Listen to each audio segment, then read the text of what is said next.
Pronto, pode começar. Então, nós somos o grupo 4, o grupo D, da disciplina de Contabilidade de Micro e Pequenos Empreendimentos, da professora Fátima de Souza Freire. Pode passar. A empresa que nós escolhemos foi o Instituto Musical Felipe Blaft, que é um MEI. Meu nome é Ana Clara e esses são os meus outros. Eu sou o Antônio. Eu sou o Pedro. Eu sou a Yasmin.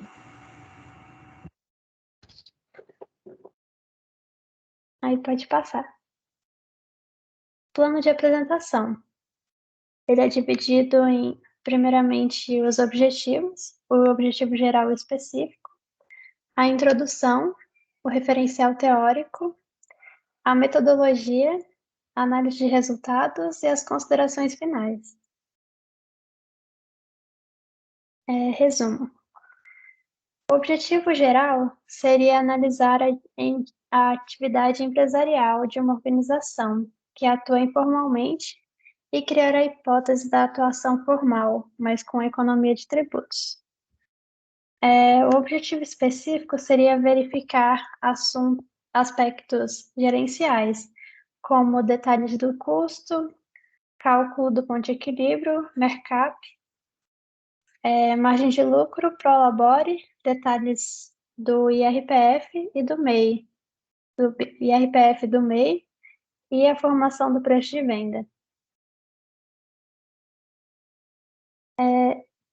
IMFB. O Instituto Musical Felipe Blaft é uma empresa que presta serviços a outras pessoas jurídicas e a pessoas físicas. Os serviços prestados por eles são serviços de pianista correpetidor e serviços de educação musical. A localização da empresa é em Águas Claras, DF, e o tempo de formalização é de 11 meses. Essa é um microempreendedor individual que não tem funcionário atualmente. Esse seria o cenário a longo prazo. Seria um cenário a curto, médio e longo prazo. Normalmente, os músicos independentes dão aulas como meio de se manter estável financeiramente, antes de conseguir participar de uma orquestra, tendo emprego fixo por CLT ou como servidor público. Mas, como pianista, as chances dele participar de uma orquestra são mínimas. Sendo assim, essa profissão de professor e educador musical seria o principal cenário a curto, médio e longo prazo. Referencial teórico. O microempreendedor individual tem como principal característica a responsabilidade ilimitada. É constituído e inscrito sob o nome de um único proprietário, cujo nome será utilizado na identificação da empresa, que faz jus à contratação de apenas um empregado, com remuneração de um salário mínimo ou piso da categoria, e faturamento anual limitado a 81 mil por ano, ou 6.750 por mês. Aí, Antônio. Eu vou continuar falando um pouco agora sobre a metodologia que a gente usou para realizar esse estudo. A gente conseguiu as informações direto com o empreendedor, direto com o Felipe, né? E a gente conseguiu essas informações recentemente, agora no mês de outubro de 2021. Esses dados são referentes ao período de setembro até dezembro de 2021. Já tem, assim, uma previsão para os próximos meses, até o final do ano, porque já tem uma certa estabilidade nos contratos, né? Então já consegue fazer uma previsão para o futuro. Aí a gente decidiu analisar um pouco as receitas, despesas, custos, alguns investimentos e também como funciona esse mercado da música. Falando sobre os serviços que são oferecidos, tem a questão das aulas particulares, a questão das aulas sem fins lucrativos e também o serviço de pianista com repetidor nas escolas. Um aspecto que é interessante é que ele também oferece aulas de forma online. Isso já mostra uma adaptação, né, que tem acontecido nos últimos anos, mais especificamente agora por causa da pandemia. É importante, né, que o empreendedor se adapte à situação atual. Aí os resultados que a gente obteve, vai falar um pouquinho sobre os custos variáveis e fixos, projeção, DRE, os tributos, o markup, preço de venda e o cálculo do ponto de equilíbrio. Falando dos custos, tem os fixos e variáveis, né? Os custos fixos são aqueles que não mudam independente da atividade que é exercida naquele mês. Não importa se ele trabalha ou não, as despesas vão continuar existindo. Aí tem um exemplo do aluguel, energia, despesas com alimentação e o documento de arrecadação do meio, DAS. E sobre os custos variáveis, que são aqueles que podem aumentar ou diminuir de acordo com os trabalhos que ele vai ter no mês. Aí tem essa questão da internet e também o transporte, que pode precisar, se for dar aula presencial, aí vai ter essas despesas variáveis. Aí tem a tabelinha sobre os custos variáveis, e aqui mostra quanto que ele cobra por cada serviço, os gastos daquele serviço e a diferença resulta na margem de contribuição. Aí ele vai multiplicando aqui de 1 por 1, de acordo com a quantidade de vezes que ele exerce aquela atividade, e chega na receita total. Aí somando aqui todas as informações, né, você consegue ver a receita total e a margem de contribuição total naquele período. E o mesmo vale aqui também para os serviços online.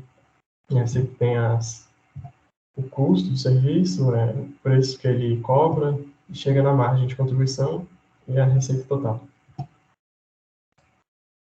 E aqui também tem os custos fixos, né, que são aqueles que não mudam, independente do trabalho que ele exercer naquele mês.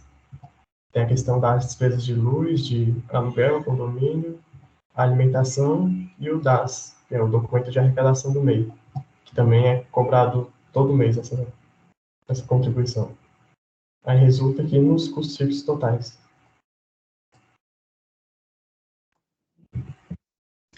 Continuando com o que o Antônio estava falando, ele explicou para vocês sobre os custos variáveis e os custos fixos da empresa, né? Então, nós fizemos duas DREs, a DRE mensal e uma anual. Na DRE mensal, nós temos aqui a receita total dele, que é o somatório dos serviços que ele presta, tanto presencial quanto online, né? Que é o somatório de 4.840 mais 1.800. Temos aqui os gastos variáveis total, que são os gastos com transporte, internet, os variáveis, os gastos fixos com água, luz, alimentação e os impostos, e a despesa administrativa aqui, que é o Prolabore. Ele também retira Prolabore no valor de um salário mínimo e que entra como despesa administrativa. Aqui nós colocamos o valor da receita total dele por hora e por unidade, que significa, no caso, por contratação, né, por aluno. Temos aqui o nosso gasto variável total, que nós vamos utilizar esses valores aqui, vai ajudar para a gente calcular tanto o nosso markup, quanto a formação do preço de venda e pontos de equilíbrio. Então, na nossa DRE anual, pode passar, Antônio. Nós temos aqui nossa projeção, lembrando que nós consideramos todos esses contratos por conta da fidelização de janeiro até dezembro deste ano. Assim como o Antônio falou, tem uma instabilidade já nesses contratos pelo fato da fidelidade. Então, nós já provisionamos a receita dele do ano inteiro. Então, a DRE anual dele ficou com a receita total de 79.680. Nossos custos variáveis, lembrando que a internet é rateada por aluno, né? Nossa margem de contribuição, que representa a quantidade do serviço para cobrir os gastos fixos. Então, está no valor de 67.368.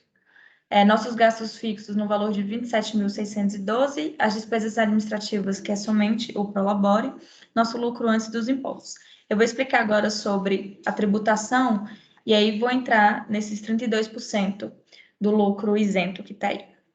Então, funciona da seguinte forma: o imposto de renda da pessoa física de um MEI, quando não há a contabilidade, ou seja, quando ele não tem o acompanhamento de um contador, que não vai enviar uma obrigação acessória chamada DIF, que gera o informe de rendimento para ele, funciona da seguinte forma: 32% depende da atividade econômica, importante ressaltar que essa alíquota depende da atividade econômica, né? Como ele é um prestador de serviço, então 32% da receita bruta é isento da tributação do imposto de renda. Então, vai funcionar da seguinte forma: como ele tem Prolabore, o Prolabore dele é deduzido lá na DRE como despesa administrativa. Lembrando que não tem INSS sobre o Prolabore de MEI, pois o INSS já está incluso na guia do DAS. Então, o nosso lucro lá, nós vamos ter o lucro tributável, vamos pegar 32%, multiplicar pela receita bruta e vamos encontrar a parcela isenta, onde a gente vai deduzir do nosso lucro tributável. Então, o nosso lucro era de, antes dos impostos, né? 20... Pode voltar para mim um slide, Antônio? 26.556. Então, a gente tira a parcela isenta, que é de 25.497, e aí ficamos com um lucro tributável de 1.058,40. Então, como que funciona na declaração do imposto de renda dele de pessoa física? Nós vamos somar esse lucro tributável junto com tudo que ele recebeu como prolabore, pois prolabore é rendimento tributável. Como foi 1.100 todos os meses, deu um total de 13.200, mais 1.058,40, dá 14.258,40. E a gente sabe que, para declarar imposto de renda pessoa física aqui no Brasil, que é obrigatório, o mínimo para ser tributado é de 28.559,70. Dessa forma, ele não tem imposto de renda. Pode passar, Antônio. Então, aqui eu explico que a principal condição é ter recebido rendimentos tributáveis iguais ou superiores a 28 mil. Explico sobre a dedução, sobre o que significa o Prolabore, e lembrando que o Prolabore também é deduzido como despesa administrativa na DRE. Pode passar. Vou explicar um pouco agora sobre o DAS, como que funciona o cálculo. É 5% do salário mínimo, isso aqui para fins previdenciários. Então, o salário mínimo atualmente é de 1.100, 5% de 1.100 dá R$ 55,00. Lembrando que os benefícios aqui do DAS desse MEI tem direito à aposentadoria. Quando ele recolhe Prolabore também não tem o INSS. E como ele é um prestador de serviço, ele paga R$ 5,00 de ISS. Caso ele fosse de comércio, seria R$ 1,00 de ICMS. Caso fosse os dois, comércio e serviço juntos, R$ 6,00, né? Então, no caso das dele, hoje é de R$ 60,00. Então, anualmente, ele está gastando R$ 720,00 de imposto. Pode passar. Então, aqui nós fizemos o cálculo do mercado dele e do preço de venda. Nosso custo variável está 15,45%, custo fixo 51,22% e a margem de lucro de 33,33%. Nós temos um mercado de 1,33% para calcular o nosso preço de venda. O que é só um parênteses do que é o markup, né? É um fator multiplicador que será acrescido ao custo da mercadoria. Então, a gente pega o preço de venda unitário, é o custo total unitário multiplicado por esse mercado, onde o preço de venda ideal é aquele para cobrir todos os custos e despesas e ainda sobrar lucro líquido. Lembrando que o preço de venda tem que ser competitivo. Então, o nosso custo total dá 4.427, esse aqui é o somatório do nosso custo variável com o nosso custo fixo. A quantidade de horas trabalhadas são 60, né? Assim como o Antônio já falou, então o nosso custo total unitário deu R$ 73,78, é o nosso custo da hora aula. Então, o preço de venda da hora, como que faz o cálculo? É pegar o custo total unitário e multiplicar pelo mercado, dá R$ 98,38. Como os pacotes deles são de 4 horas aulas e o do acompanhamento musical são de 8, então o preço de venda da aula particular está R$ 393,54, o preço de venda ideal, sendo que ele está cobrando R$ 500, então a gente pode perceber que ele está com preço de venda bom. Porém, quando a gente vai analisar o acompanhamento musical, ele está cobrando R$ 640, porque são 8 horas mensalmente, e onde o preço de venda ideal seria R$ 787,07. Então, a gente percebe que ele está perdendo dinheiro quando ele vende o acompanhamento musical por R$ 640. Eu vou passar a palavra agora para o Pedro, para ele explicar um pouco sobre o ponto de equilíbrio e as considerações finais.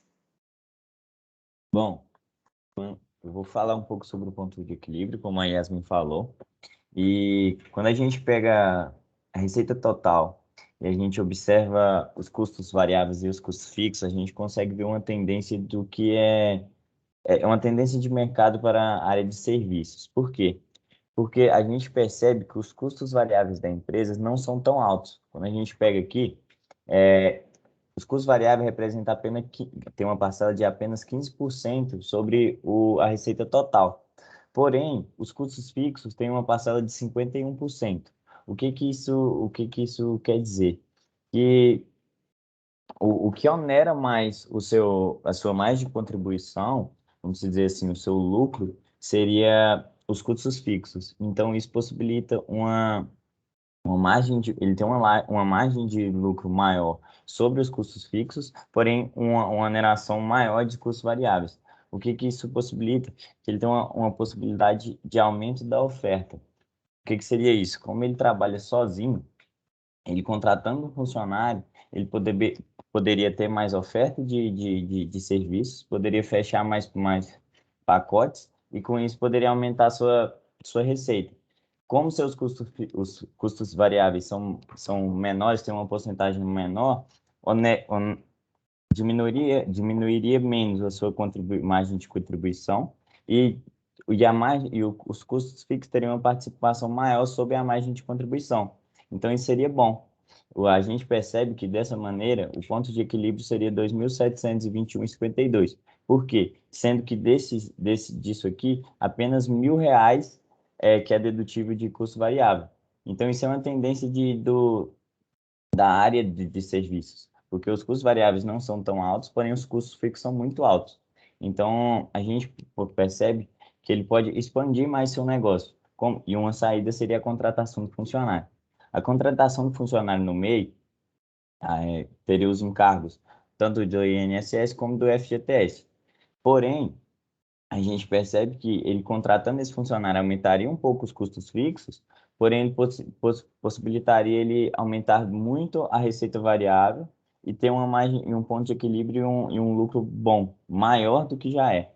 Então, isso é algo a se pensar, e isso reforça a importância da formalização e da contabilidade gerencial, porque a formalização é importante para que ele pague o DAS sempre de maneira correta, ele esteja sempre ali em cima da lisura do processo, assim, na parte fiscal, e a contabilidade gerencial possibilita que ele tenha esse insight de como eu vou melhorar meu lucro, como que eu vou possibilitar diminuir um pouco essa parcela dos meus custos fixos, porque por ser custo fixo não vai diminuir, a gente só vai aumentar, que nesse caso com a contratação do funcionário. Porém, ele vai possibilitar um aumento da receita também. Quando a gente pega a área a gente pega aqui no slide o, a porcentagem dos custos variáveis na margem de contribuição, a gente percebe aqui apenas 15%. Isso dentro de uma empresa é muito bom. Mas quando a gente pega os custos fixos, a gente vê um custos fixos elevados para a quantidade de receita que ele tem. Então, isso onera muito o que seria o seu ganho. Então, ele sendo um funcionário só. Então, isso é algo a se pensar. E, nesse caso, às vezes, a contratação de funcionário seria algo bacana para ele. Então, a gente reforça aqui no trabalho a importância da contabilidade gerencial, a importância da formalização, para a gente possibilita um olhar mais, mais eficaz, assim, mais eficiente sobre a empresa. Então, assim, eu acho que esse foi o nosso trabalho. A gente encerra por aqui. E é isso.